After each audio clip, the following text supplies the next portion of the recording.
When I was around 7 or 6 years old, my older brother gave me a game named Diablo. I did not understand it because I could not read that well at the time, but I was fascinated by the gameplay loop. When years later Diablo 2 came out, I bought it immediately and spent the next 3 years doing the same routine. School, playing Diablo, meeting my friends, and instead of playing, talking about Diablo, and then more playing Diablo.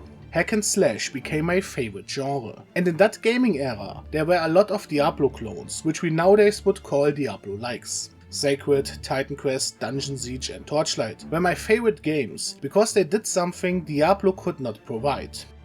Then Path of Exile was released, and my favorite genre turned into one of my favorite games, because I very seldom touched another hack and slash. Path of Exile did so much, so well, that whenever I played Diablo 3 after its release, I instead wanted to play Path of Exile, because it did everything Diablo 3 did, just better and even more.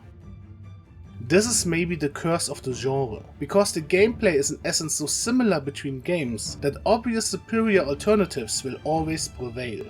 If you like strategy games and you are fed up with Age of Empires 2, you will not play Age of Empires 1, but maybe Total War or Civilization, because there is more difference. But there was never enough difference to Path of Exile in any of the titles I played, even though some of them did enough for an enjoyable time. Last Epoch is not one of them. It's not a bad game, but there is nothing it does better than Path of Exile, and what it does differently is not significant enough. Last Epoch seems to have a serviceable story, but it feels unfitting for a hack and slash to measure its quality by the narrative, which in Last Epoch's case is in its favor. Having a good story in a hack and slash is like having Stephen King as a dialogue writer for a bestiality porno. Players don't expect a story and don't engage with it, so developers don't get credited for the story, so they don't care much about it. And the snake bites its own tail and forms an Ouroboros, because now players that will read the story get disappointed and turn to players that don't expect a story from the genre. Last Epoch lets you choose between several characters that each can specialize in different trees, and because I like summoner types, I choose the Acolyte and specialized in Necromancer. What you do is very simple in Last Epoch. You kill enemies, get their loot, equip the best loot for your character and level up the best skills for your character. You also get materials for crafting. At the Forge you can change items in a less randomized way than in Path of Exile, but each item can only be changed a randomized number of times. You also find unique items which you can turn into legendary items. By the way, unique items is a stupid rarity tier in this genre. You often find multiple same uniques, which makes them non-unique. On the loot side, Last Epoch is not that good, but on character development they are an interesting mechanic. You can specialize into 5 skills that each get experience separately and all have their own skill tree. This provides a lot of variety and is a unique concept to Last Epoch, but needs more development because the level up of your skills is tied to the experience you get, so they level roughly with you and are just separate skill points consequently.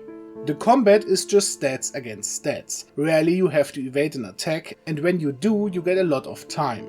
In Path of Exile, in comparison, there is actual player skill involved in the harder parts, where if you don't react in a short time, you die.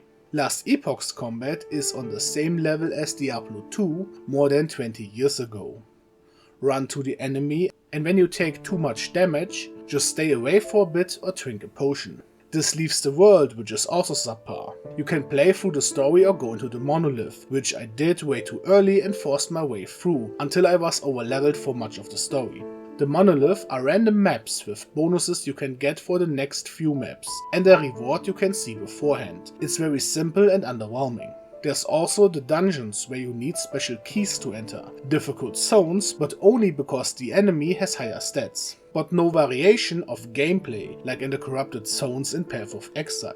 Overall, Last Epoch feels like a mix of Path of Exile and Grim Dawn, and does nothing better than either of those. And the only saving grace is the overlap of both gameplay differences. It fails to find its own identity, which I hope it does, because Last Epoch is in early access and there is still time. Farewell.